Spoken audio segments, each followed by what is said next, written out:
नमस्कार, आप देख रहे हैं प्राइम टीवी और मैं हूं आपके साथ मुस्कान अजमानी। रुक करते हैं यूपी की बड़ी खबरों की ओर।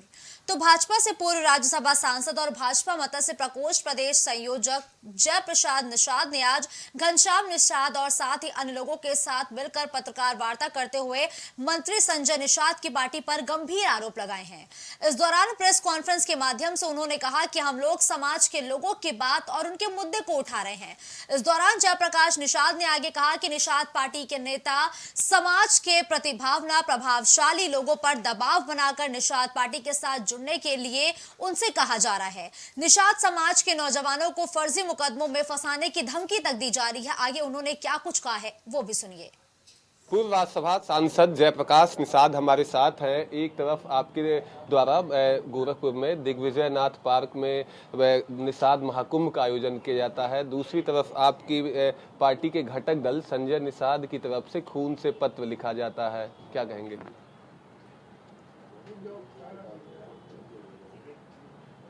पूरा समाज इस जो है बरगलावे और मनगढ़ंत और इस नाटक से परिचित हो गया है।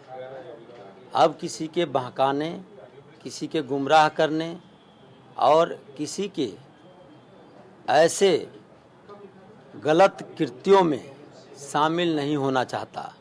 समाज इकट्ठा होकर के एक साथ अपने हक अधिकार के लिए आगे बढ़ कर के अपनी बात स्वयं रखना चाहता है। अब समाज किसी को बिचौलिया रखने का काम नहीं करेगा। ये अब बंद होगा। पूरा प्रदेश का निषाद, मल्लाह, केवट, कश्यप, धीवर, धीमर, सभी जितनी माझी मझवार सब लोग इस बात को महसूस कर लिए हैं कि अब हम लोग ऐसे लोगों के हाथ निश्चित तौर पर अपना हनन नहीं कराना चाहते, जो समाज का हितैषी नहीं है, जो समाज का हमेशा दुरुपयोग करके गलत कार्यों में लिप्त हो करके अपने आप को जो आगे बढ़ाने के लिए काम कर रहा है, समाज को गर्त में ले जा रहा है। ऐसे लोगों के साथ हम लोग नहीं रहेंगे। हम लोग सीधे जो हमारे लिए काम करेगा हम उसके साथ सीधे जुड़ करके उसके लिए हम काम करेंगे। अगर बात की जाए तो निषाद महाकुंभ के माध्यम से आप आरक्षण की बात कर रहे हैं। 2022 के विधानसभा चुनाव में संजय निषाद भी प्रमुखता से निषाद समाज के आरक्षण की बात कर रहे थे। गोरखपुर से अगर बात की जाए तो जमुना निषाद भी एक सक्रिय नेतृत्व में से एक रही है, उनके द्वारा भी आरक्षण की बात की गई है। लगभग 3 दशकों से ये पेच चल रहा है। इसमें आगे आप क्या इस आरक्षण को लेकर क्या करेंगे? ये गोरखपुर में आरक्षण के लिए आंदोलन कर रहे इटावा का बेटा स्वर्गीय अखिलेश निषाद ने आंदोलन कर रहा था, अपना हक मांग रहा था, समाज के लिए लड़ाई लड़ रहा था, लेकिन उसकी हत्या कर दी गई। हत्या हो गई। आज तक उस हत्यारों का पता नहीं लगा किसने हत्या की। आज तक समाज उस मामले को लेकर के आहत है। समाज चाहता है कि अखिलेश निषाद की हत्या के हत्यारों की सीबीआई से जांच करा करके जो भी हत्यारे हैं उनके ऊपर कड़ी से कड़ी कार्रवाई करे और समाज को न्याय दिलाने का काम करे। ये पूरा समूचा समाज ये चाह रहा है। आप इस बात को कह रहे हैं कि आपके समाज में बिचौलियों की जरूरत नहीं है। विधानसभा चुनाव हुए और निषाद पार्टी 16 सीटों पर चुनावी मैदान में उतरती है और उसमें से निषाद समाज का महज एक प्रत्याशी रहते, इसको लेकर आपका क्या कहना है? निषाद समाज इसी को लेकर के निषाद महाकुंभ का आयोजन किया था कि अब हम लोग किसी के हाथों बिकने वाले नहीं हैं, हमको कोई बेचने वाला ना आए, हम उसके कहने पर कोई कार्य करने वाले नहीं हैं। जो हम लोगों को बेचने का काम कर रहा है उसके कहने से ये वोट हम लोग देंगे नहीं। हम लोग जहां भी देना होगा, जिसके साथ हम हैं, एक साथ एक मुश्त होकर के हम जो सरकार मेरे लिए काम कर रही है उस सरकार के साथ में हम सीधे सीधे वोट करेंगे। हम उनके माध्यम से वोट करने का काम नहीं करेंगे। अपना अधिकार जो है सीधे तौर पर लेने के लिए हमको विश्वास है कि हमारी सरकार हम लोगों की बात को सुनेगी और हम लोगों का अधिकार देगी, क्योंकि ये बिचौलिए लोग अपने घर को भरने के लिए, अपने परिवार को आगे बढ़ाने के लिए, हमारे अधिकार को जो सरकार देना चाहती है उसको भी रोकना चाहते हैं। इसलिए इनके ऊपर से भरोसा उठ गया है। अब इनके ऊपर समाज भरोसा नहीं करता है, इनका भरोसा अब खत्म हो गया। अब समाज स्वयं अपना भरोसा पैदा करके सामूहिक रूप से एक साथ होकर के अपना अधिकार की लड़ाई खुद लड़ेगा। आखिरी सवाल, अगर बात की जाए तो आरक्षण की लड़ाई को लेकर आप निषाद महाकुंभ किए हैं, आगे क्या आपका रुख रहेगा आरक्षण को लेकर निषाद समाज के लिए? निषाद समाज को जो बेचना चाहते हैं, जो लूटना चाहते हैं, इन लोगों को अब एक साथ एकजुट हो गया है। किसी भी जिले में इनको बेचने का अवसर नहीं देगा, इनको लूटने का अवसर नहीं देगा। ये समाज अपना निर्णय स्वयं करेगा और स्वयं कर रहा है। ये निषाद महाकुंभ के माध्यम से अपनी बात सामने ला चुका है और आगे भी निरंतर लाता रहेगा, कभी भी गुमराह होने का काम नहीं करेगा। क्योंकि जब निषाद महाकुंभ हो रहा था तो बहुत सारे जो समाज के दुश्मन हैं, ये लोग दुष्प्रचार करके उस कार्यक्रम को रोकना चाहते थे, उस कार्यक्रम को बरगलाना चाहते थे। यहाँ तक नहीं, लोगों ने अपने बेटे की मरी हुई खबर भेज दिया कि ये कार्यक्रम रद्द हो जाए, लेकिन फिर भी समाज ने ऐसे लोगों को समझ लिया। इस बहरूपिया रंग ढंग को अब आगे नहीं जाने देगा। इनको निश्चित तौर पर इनको सबक सिखाने का काम करेगा और इनके बहकावे में नहीं आएगा, अपना काम निरंतर करते रहेगा।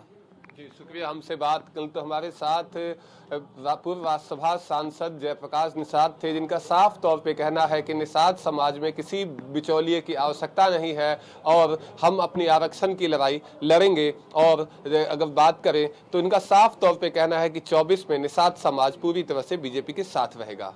कैमरामैन विजय के साथ मैं विभांशु, प्राइम टीवी लखनऊ।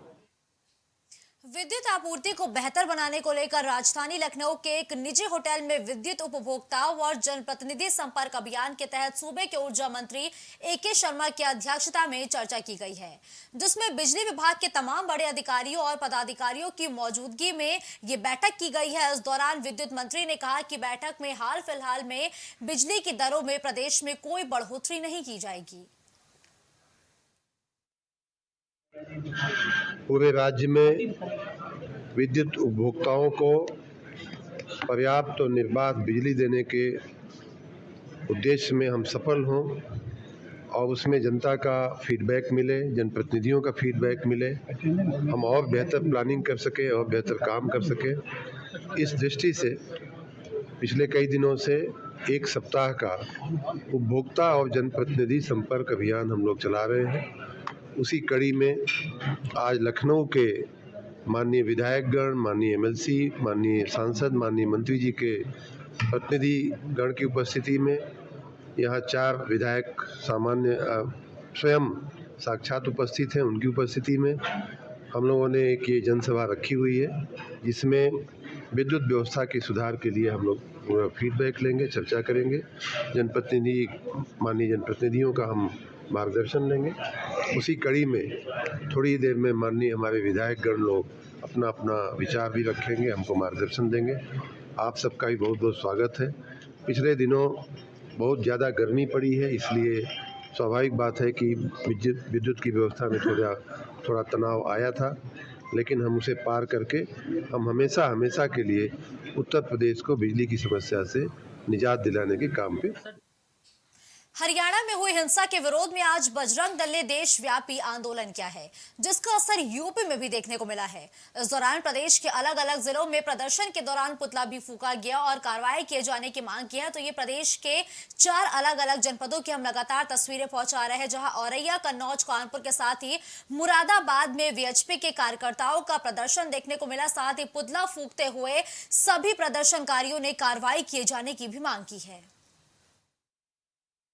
कारण ये है कि आए दिन जो सांप्रदायिक घटनाएं हो रही हैं, उनके विरोध में हो रहा है। जब इनका जो है कोई भी कार्यक्रम होता है, जब इनका कोई त्यौहार होता है, तो कहीं कोई हिंदुओं की तरफ से कहीं किसी प्रकार की कोई घटना नहीं होती है।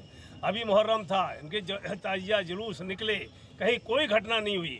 और जबकि और जब कांवड़ यात्रियों पर वहाँ पर नहू में हरियाणा में उनको चारों तरफ से घेर करके बुरी तरीके से पेट्रोल बम और जो है गोलियां चला करके, पत्थर चला करके बुरी तरीके से, यहाँ तक कि पुलिस भी जो है कि 2 जो है होमगार्ड मारे गए, एक एसपी के DYSP के जो है सर में चोट आई, एक की गोली लगी, पेट में गोली लगी।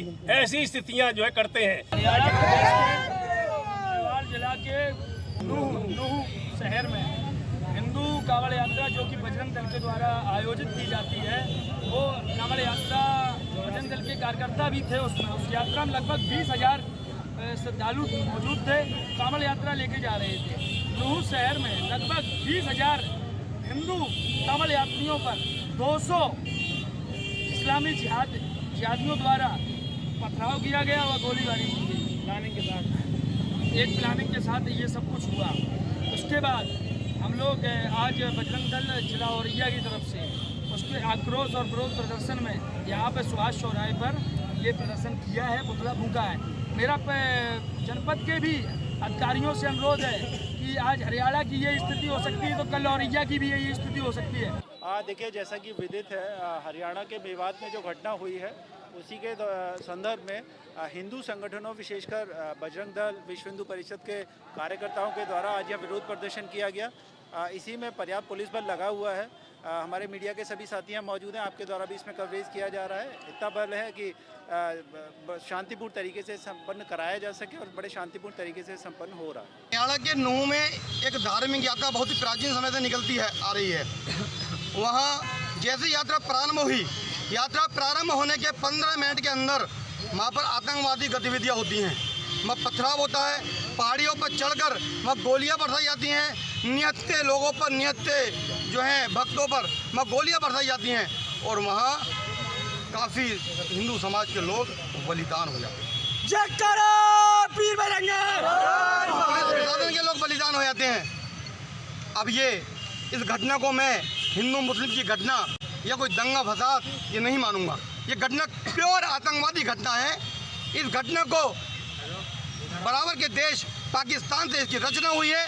आप अगर इसकी तह तक जाएंगे, अगर ध्यान लगाएंगे तो जरूर कहीं ना कहीं से फंडिंग हुई होगी। प्रदर्शन, मेवात की घटना, बरेली की घटना, दिल्ली की घटना, जो ऐसी घटनाएं हुई हैं जिसमें हिंदू समाज को, शांति प्रिय समाज को आहत करा गया है। मेवात में एक शांतिपूर्वक धर्म यात्रा निकलती है जिसके ऊपर विधर्मियों ने पत्थरबाजी करी, गोलीबाजी करी, जिसके अंदर पुलिस के जवान बलिदान दिया उन्होंने और हमारे कार्यकर्ता भी बलिदान हुए।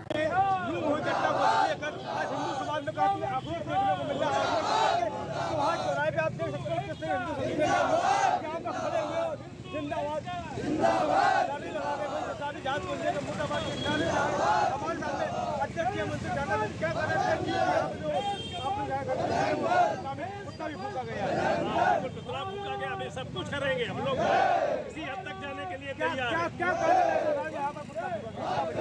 वजह यह है कि हरियाणा में जो है उसमें किसान में कांवड़ यात्री जा रहे थे। कांवड़ यात्री बिल्कुल शांतिपूर्वक, उन्हें कोई मतलब नहीं, कुछ नहीं, और एक प्लानिंग के तहत उन्हें दो जहाँ पहाड़ियाँ थी वहाँ घेर लिया गया और घेरने के बाद उन पर पत्थर चलाना, गोली चलाना, पेट्रोल बम फेंकना और यहाँ तक कि गाड़ियों को जलाना, इतना उन्होंने यहाँ तक किया कि वहाँ पर पुलिस फोर्स भी पहुँचना मुश्किल हो गया। पुलिस के लोग मारे गए, 2 जो है होमगार्ड मारे गए, एक DSP के सर में गोली लगी, एक के जो है उसमें पेट में गोली लगी, 5 बजरंग दल कार्यकर्ता मारे गए। ये सारी प्लानिंग के तहत जो है निहत्थे लोगों पर इस तरीके का निर्माण किया जाता है, तो ये बिल्कुल अन्याय है और इस अन्याय को हिंदुस्तान बर्दाश्त नहीं कर सकता है। आगे की रणनीति क्या होगी आप लोग? आगे ये होगी कि सठे साक्षर समाज चले, दुष्ट के साथ दुष्टता का व्यवहार होगा, अच्छे के साथ जो भले भाग्य भला करे, जो अच्छा काम करेगा उसके साथ गले से मिलेंगे, गले लगाएंगे, और जो दुष्टता का व्यवहार करेगा उसको किसी हद प्रकार से छोड़ा नहीं जाएगा। हमारे साथ कुछ लोग और भी मानसा भी जान रहे हो, क्या कारण क्या कह सामने कांवड़ का जुलूस में निहत्थे कांवड़ यात्रियों पर जिहादियों द्वारा ऊपर जो है चारों तरफ से हमला किया गया, जिसमें 2 पुलिस के होमगार्ड, पुलिस के कई अधिकारी और हमारे 5 बजरंग दल कार्यकर्ताओं को घसीट के पूरी तरीके से मारा गया।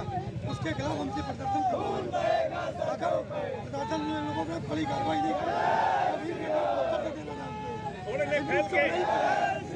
जैसा कि हमारे बजरंग दल के लोगों ने बताया कि घटना हो गई, अगर उनकी प्रशासन बात नहीं मानती है तो आगे की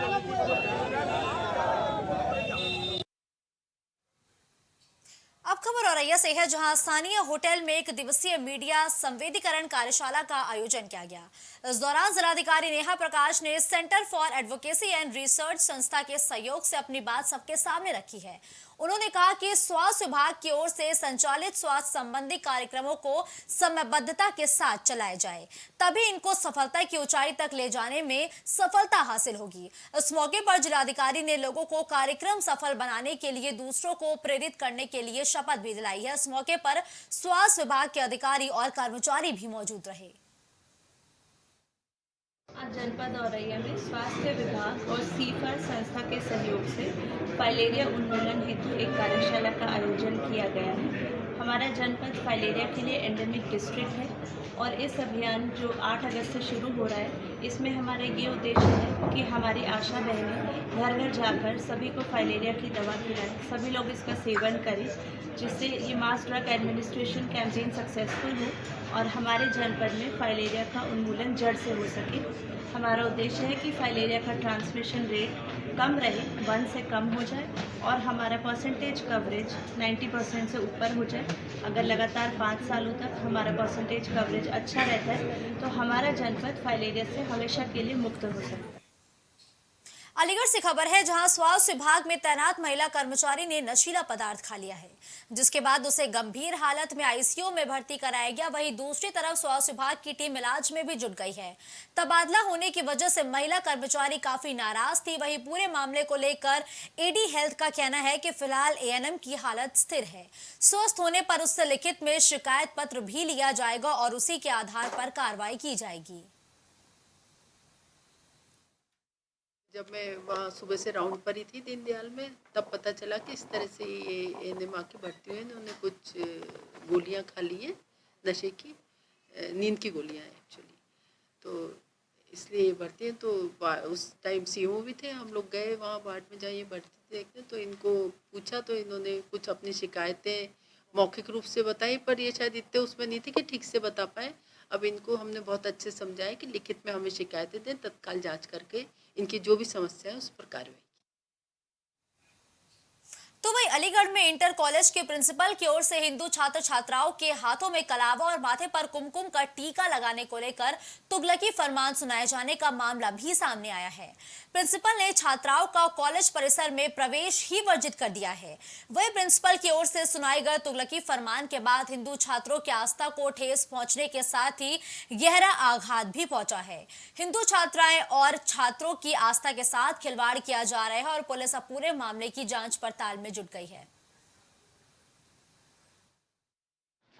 गुड़िया, क्या नाम है आपका? साक्षी। कहाँ के हो? ये टप्पल के। कौन से स्कूल में पढ़ती हो? जमुनाखंड इंटर कॉलेज। क्या हुआ था?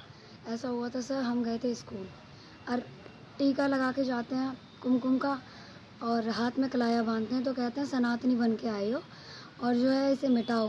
तिलक मिटवा देते हैं, कलाया हटवा देते हैं, फिर मार लगाते हैं उनको पकड़ के। 4-4, 5-5 कुछ दिन पहले की बात है कि तिलक लगा के आए थे, वो 4-5 पकड़ लिए। कहाँ के? वो आदमपुर के। उनमें भी खूब मार लगाई और आज मेरे भाइयों में मार लगाई है इसी बात पे।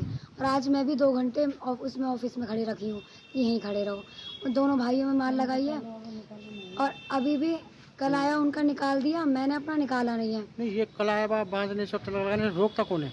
ये प्रिंसिपल सर रोकते हैं। ये कहते हैं क्या नाम है प्रिंसिपल सर? रामेश्वर सर। ये कहते हैं कि ये सनातनी यहाँ मत दिखाओ, अपने घर दिखाओ, स्कूल में मत दिखाया करो ये सब। तो फिर आपने इस घटना के संबंध में कुछ पुलिस से शिकायत की है? यस, हाँ, हमने की है। अगली खबर पीलीभीत से है, जहां अभद्रता करने वाले थानेदार पर कार्रवाई नहीं होने पर भाकियों के प्रदेश अध्यक्ष हरनाम सिंह ने हुंकार भरी है।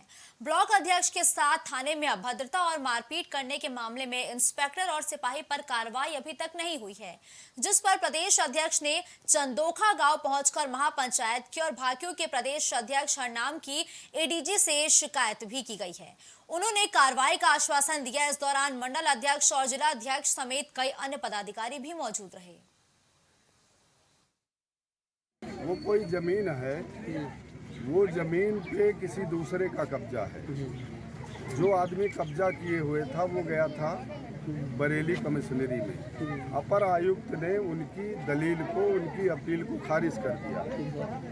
जब स्थगन आदेश है उस पर और ये कहा गया कि यथास्थिति बनाए रखा जाएगा, तो आपका जो संबंधित थाना है वहाँ के थानेदार ने स्थगन आदेश के बाद में उस जमीन पे धान लगवा दिया है।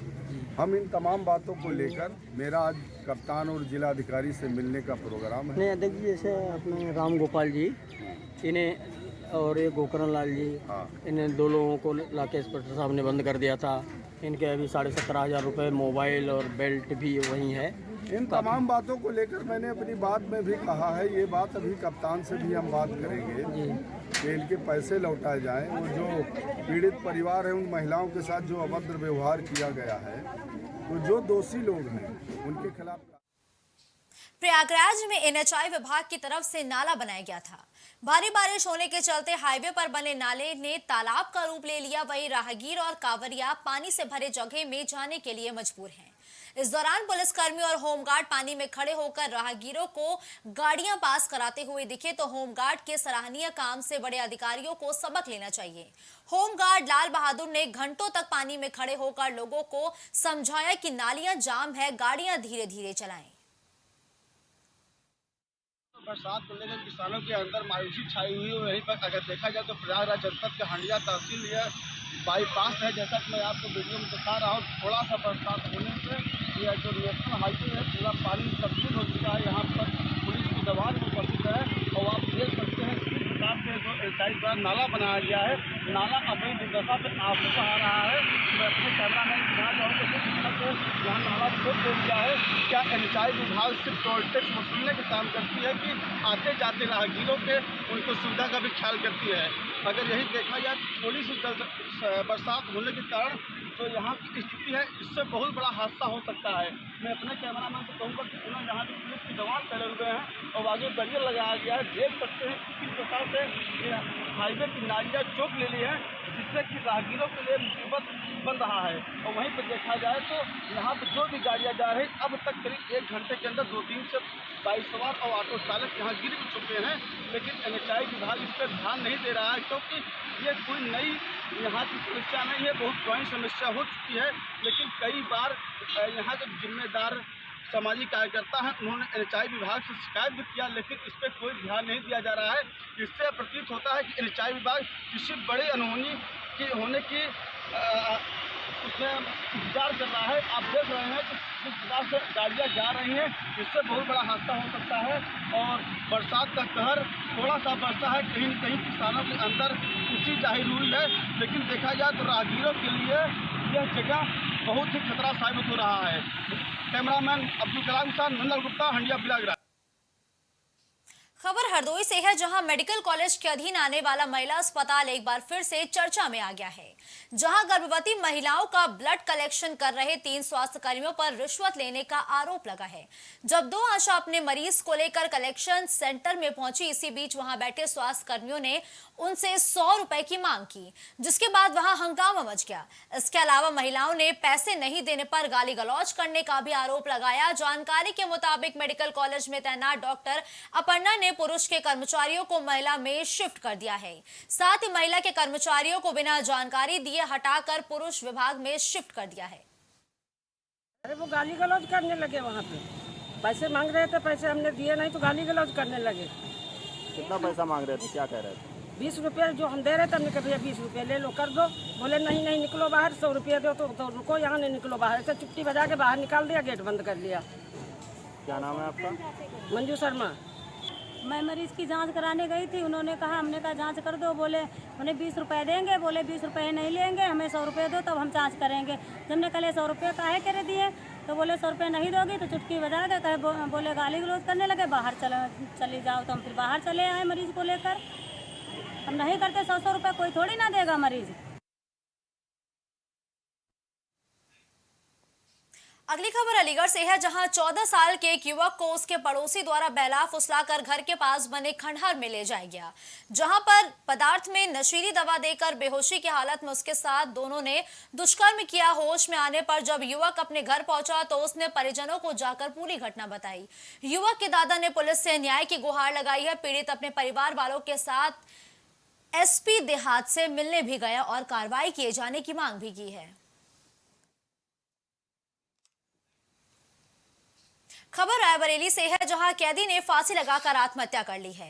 कैदी की मौत से जिला प्रशासन में हड़कंप मचा हुआ है। जिला कारागार में बंद विचाराधीन कैदी ने जेल के अंदर बैरिक नंबर 3 में फांसी लगाकर आत्महत्या की है। 9 जुलाई से पॉक्सो एक्ट में कैदी निरुद्ध था। ये पूरा मामला जगतपुर थाने में दर्ज किया गया है। वहीं पुलिस ने शव को पोस्टमार्टम के लिए भी भेज दिया है।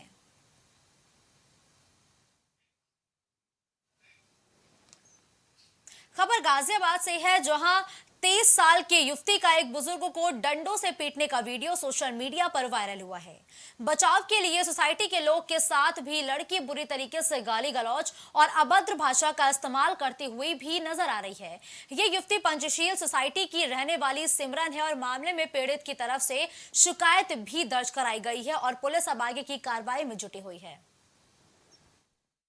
ये एक पंचशील सोसाइटी का वीडियो जो है प्रकाश में आया है। इसमें एक बुजुर्ग व्यक्ति हैं, 79 ईयर्स ओल्ड लगभग हैं इनकी एज, रूप नारायण मेहरा जी हैं। इनको ये जो लड़की हैं सिमरन, इनके द्वारा इस तरह की घटना वारित की गई है। इसमें जांच कर आवश्यक वैधानिक कार्रवाई की जा रही है। तो क्या कुछ जानकारी सामने आई कि लड़की द्वारा क्या बताया गया कि क्या कुछ वजह रही घटना की? इसमें जो है इस प्रकरण में जो स्ट्रीट डॉग होते हैं उनको कुछ फीड कराने के लिए खाना खिलाने वगैरह को लेकर ये घटनाक्रम हुआ है और इसमें थाना क्रॉसिंग रिपब्लिक NCR पंजीकृत किया जा चुका है और इसमें इनका आवश्यक वैधानिक कार्रवाई की जा रही है।